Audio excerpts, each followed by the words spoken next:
Welcome to Java Forum. In this video, we are going to see how to set or modify icon name in Oracle Linux 9 operating system. So first I am logging as a root user in terminal. So hostnamectl command, type the hostnamectl command. So here you can see that some icon name is already available. So there are some predefined values for this icon name. So I recommend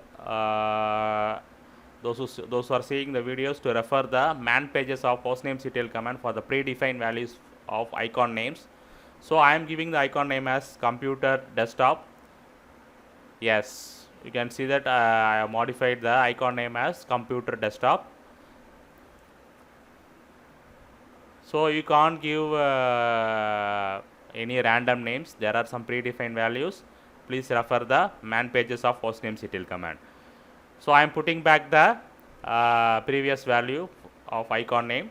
So this is the way we can modify or set icon name in Oracle Linux 9 operating system.